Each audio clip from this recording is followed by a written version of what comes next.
So, welcome to the Self-Care Onboard Podcast. And today we're going to have Tharin Tan. Hi, Tharin. How are you doing? Hi, very good today. How are you? I'm doing well. So, Tharin, where are you at the moment? I'm in Singapore, a rainy Singapore, which has in recent days been nice and cool. It's been a nice difference. So very happy. That's good. That's good. So, you actually have the Singapore Yacht Show coming up, don't you? Yes, next week. So very excited to check out all the offerings, meet people in the industry, and just see how things are evolving. Decarbonization, both on maritime and pleasure craft, is accelerating. It's nice to see the topics coming more and more as events come by. So I'm very looking forward to what brings in this year's edition of the Singapore Yacht Festival. Perfect. Great. So, coming to that. So, Tharin, you actually are co-founder of Pasini Yachts. And reason being why so the reason being why I'm inviting you to Self-Care on Board is that you have also undergone your own journey when it comes to well-being and also when it comes to self-care and business, because self-care doesn't just encompass our physical, mental, and emotional well-being. It also actually encompasses what we do for a living. So please give us an idea. Who's Tharin Tan? Where do you come from? Where were you born? And what was your journey so far? Sure. So I will call myself Southeast Asian. If you put me anywhere in Southeast Asia, most countries, people will think I'm local. But I'm a mix of heritage of Malaysian and Thai. Was born and have lived in Singapore most of my life. Did my higher education in the U.S. Have worked around the world pretty much geographically, and really had a very not a linear career, let's put it that way. So that has been an interesting process, and it's not necessarily one that is very embraced in a traditional Asian environment. So I'm very Western in that sense. How I've crafted my career is really just looking to see where I wanted to be exposed more, where I felt I was lacking, and never thought I would be more on the commercial and sales side of things, but kind of grew into that over the years. So my background is actually as an engineer. I figured out very quickly I was a very bad engineer, but good enough to understand deep technical topics and have interest around business. And I'm a business nerd, and I enjoy talking and reading and learning about different business models, and then melding that together with my ability to understand very complex technology and see how do I build a business around some deep IP, intellectual property. So yeah, that's in essence who I am. I'm a bit of a nerd. And so I get into rabbit holes a lot. But as you get further along in life and in business, you know that 80% is good enough. So that also means in life, it's 80% of everything is good enough as well. So that has been the process of maturation that I've had to go through. And I'm now into my 40s, and I feel like I'm in a good space, understanding who I am as a person, but also being in the heaviest time of life, as far as being the sandwich of having obligations to the parents, obligations to the kids, and trying to push your career as far as you can. So having all that come at once means that then self-care and has to be prioritized. As there's no question about that. So tell me something about your self-care practice. Yeah, definitely a work in progress. Let's put it that way. But I think fundamentally what I've learned is to be gentle on oneself. Yeah. on the days that things just don't work out, and it's okay. And that's something I've had to learn a little bit more in the hard way, and to really change my internal self-talk and be able to pat myself on the back and say, you're okay. And I think that has been the biggest evolution for me in self-care in the last 5 years, let's say. Um, who I am today is a much stronger person than I was before. And I've gone through pretty trying times, and where I've come out of it and looked back and said, hey, the Tharin of the previous years before that could not have done this. So that just means I'm in a better place. See, also just coming back because, I'm half Indonesian, Chinese, German. So I know that category of being perfect. And you say 80% is fine. And actually patting yourself on the back and like, hey, you're okay. Mm-hmm. These trying times, is there anything you can share what you have experienced and how did you get out of it? Because this podcast is obviously for the yachting industry, but pretty much for anyone. It doesn't matter if this is a family office, if this is someone who works in corporate. You have maybe most likely experience already before burnout or even a burnout or any other scenarios where you thought, wow, okay, I just got through this. Mm-hmm.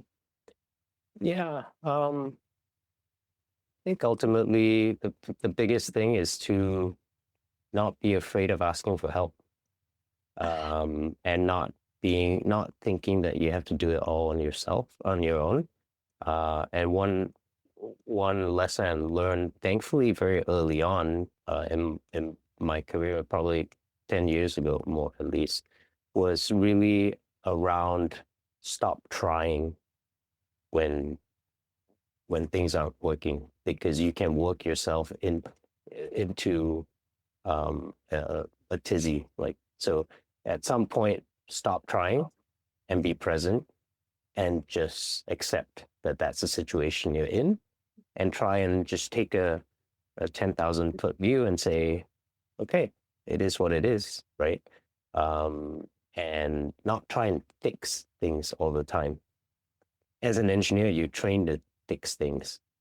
So how do you stop solutioning and just say, I'm just going to leave that here, and I'm just going to go do something that adds value to my life, adds joy to my life, because that's how you then regain perspective and come back into that environment where you have to deal with it. Because there's no point just trying and trying and trying and then, basically not getting anywhere. Absolutely. You go against resistance. Yeah. Mm-hmm. So coming back to your career, like at the moment, you have totally changed. And how come you have changed? Because I'm trying to also the audience to give people an idea. Hey, you know what do you do after yachting? What do you do after you have been crew on board? The job being crew on board is not for everyone. It's really not for everyone. Yet again, many people say like, oh, it's a very peculiar industry. I'm like, well, you know what? PR, pharmaceuticals, you've got some other hardcore industries there. So, it has its perks and its downsides. Can you give us an idea, an example how you have changed your life? And you are your own entrepreneur, you co-founder of Pasini Yachts. How did you get to this stage? And where did this come from? It wasn't deliberate. But it was a process of exploration that I was very deliberate about, to say, okay, if I'm not happy doing this, what could I be happy with? And I think the other thing that helped me along the way was the permission from my wife to make the choices that were good for me, and not necessarily say, oh, we have a family, we have this, you need to go and find a job real quick or something. So being given that mission and being fortunate enough to be in that position to make choices is something I don't take for granted. But at the same time, I'm also very much a person who is big on agency. If you want something, if you're not happy with something, take ownership, do something about it. And whether it's going out and talking to people, reading books, going and going to events, podcasts, going on YouTube, going on AI, whatever it is, there's so many mediums now to learn to reinvent it, but you have to take ownership of it and be able to say, is your life what you want it to be? And if it's not, then how can you find the resources to make that change that elevates your life and brings you joy? I just love that you say that, because you go back to self accountability, responsibility, having that discipline, and knowing that you have the choice. You have the choice, yeah. And also something which really important, I think, with self care when it comes to relationships. Like you said, you are aligned with your wife who has said, yes, I'm supporting whatever you are also looking at, and you both have your own lives, but yet again together. And that's something that we are not used to growing up this way, are we? Not especially in Asian culture, and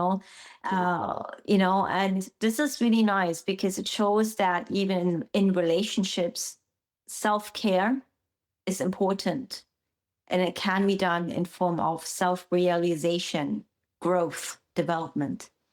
So tell me something about Pasini Yachts. I mean, obviously, this is a yachting channel. Give you an idea. So, guys, just for you to let you know that we have collaborated for the last 6 months, Tharin and I. And I'm a great supporter of Pasini Yachts because we are currently raising funds. So whenever you do hear of anyone who would be interested to get involved in environmental impact-driven startups, let us know. So please give us an idea about Pasini Yachts. Absolutely. I'll be glad to.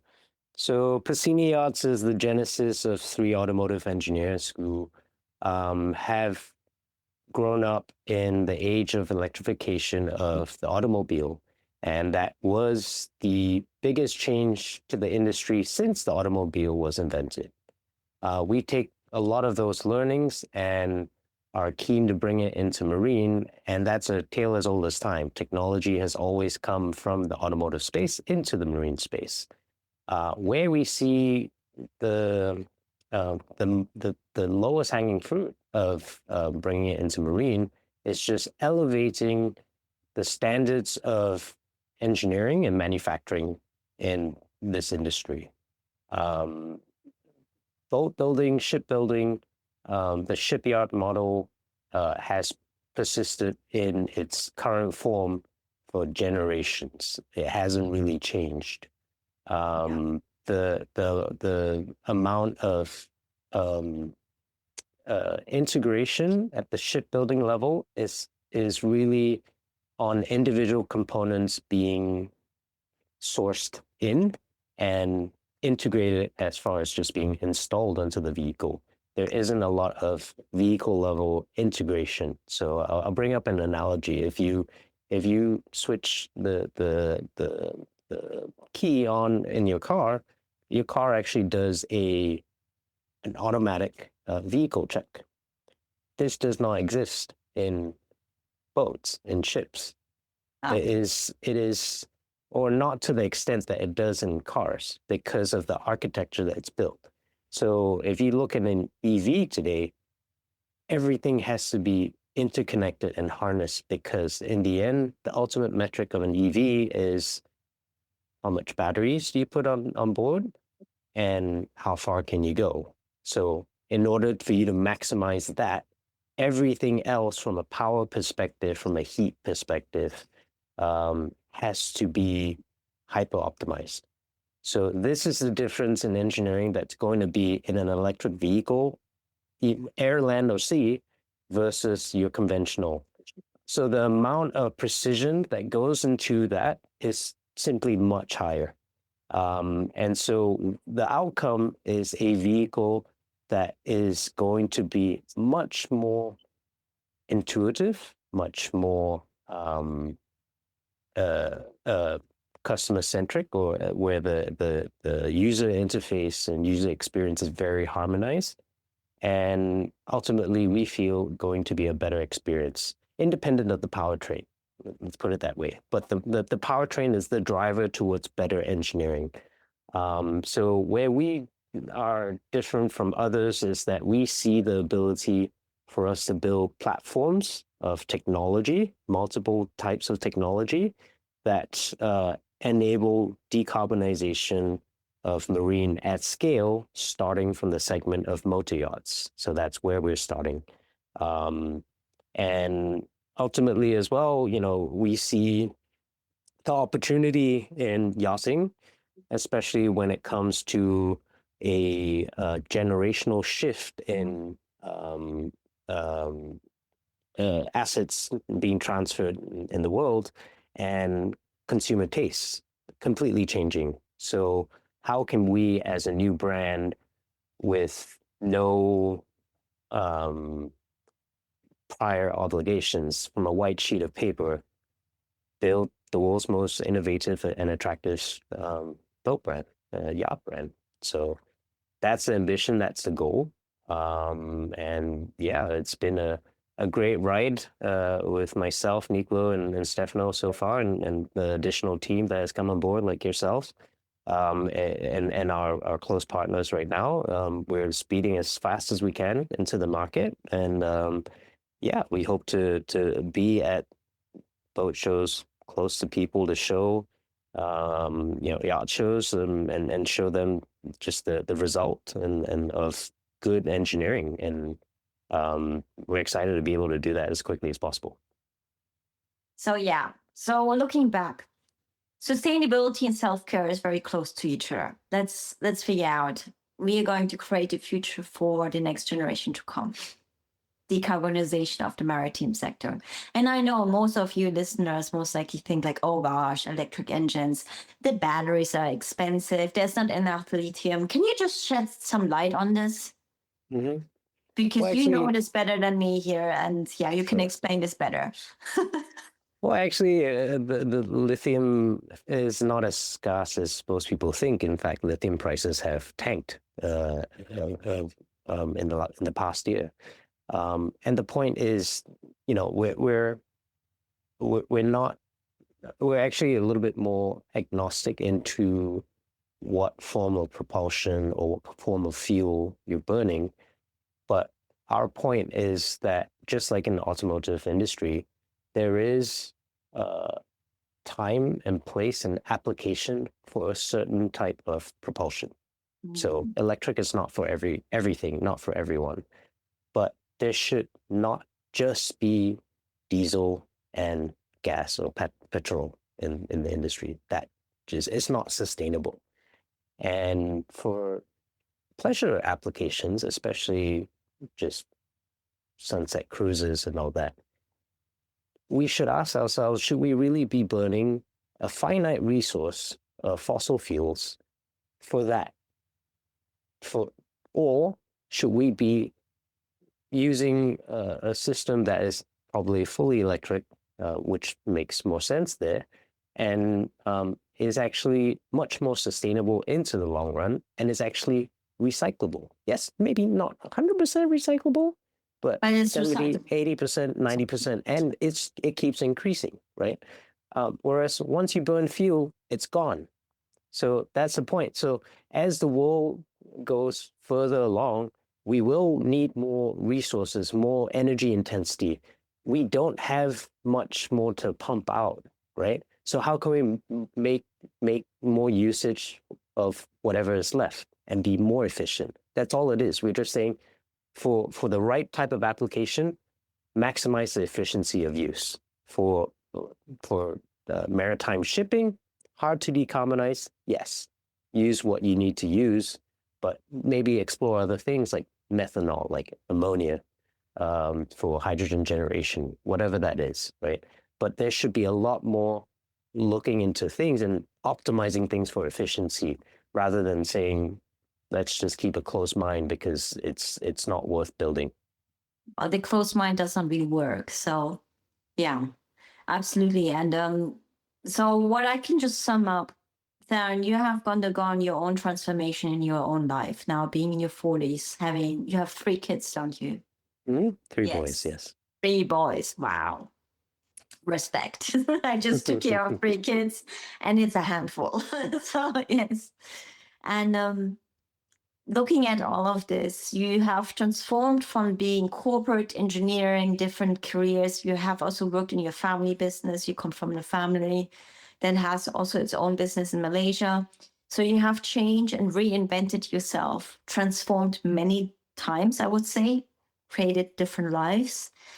And also now, would you say Pasini Yachts is like kind of for you a purpose-driven, mission-driven story in your life where you're like, okay, let's do this, let's go for this. And also being an entrepreneur, a startup founder is not easy. So for those of you who have a great idea, listen to this now. Startup living is not easy. It ain't easy, especially if you have 3 kids. So tell me something about that. Sure. The way I see it is, I never really set out in my career saying I want to be an entrepreneur.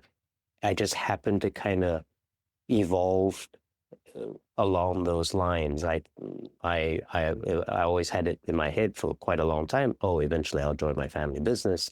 But then after a while, I realized that's not me. I want to do something bigger than that. And interestingly enough, when I started, looking around for what to do and what project to work on and where do I invest in, and there was an internal rubric or a checklist in my mind, and it was only when it came to this that it was like, it checks off a lot of things.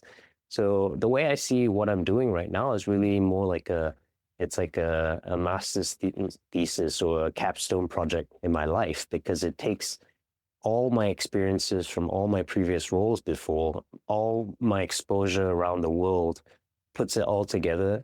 And and my goal here is to say, how can I see this company from birth to a point where, we're going to have happy customers, happy investors, happy workforce, a healthy top line, a healthy bottom line, and we're creating good. And you can actually measure the good you create by, carbon offset that you're abating, right?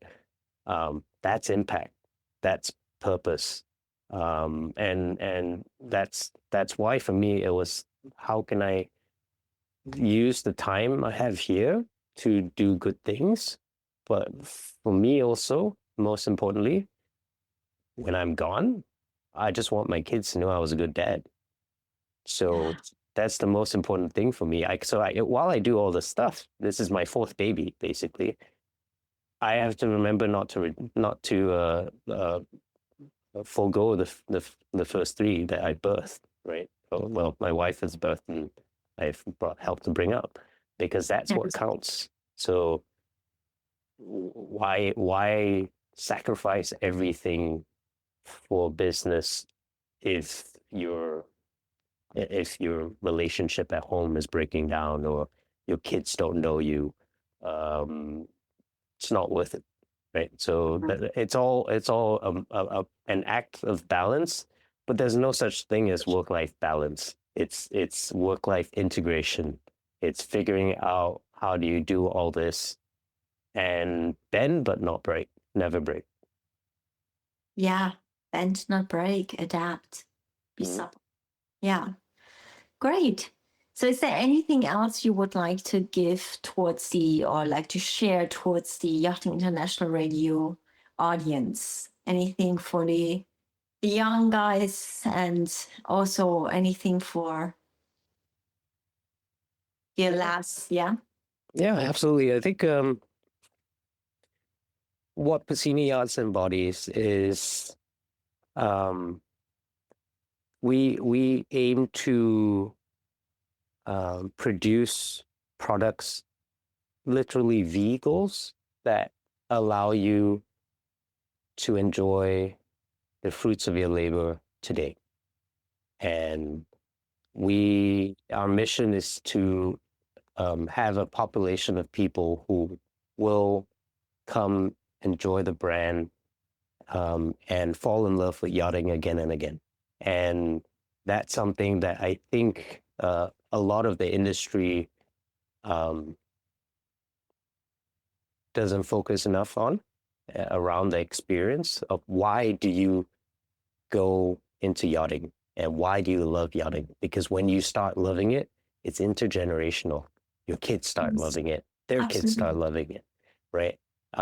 Yeah, there's so much more about it that can be improved. So I would just say, like, as an industry, let's look at everything and say, hey, should we be doing things just for a very high profit margin? Should we be doing things to say, hey, let's really allow people to use these vehicles in a way that allows them to maximize enjoyment of their lives and to enjoy time with their family and with their loved ones.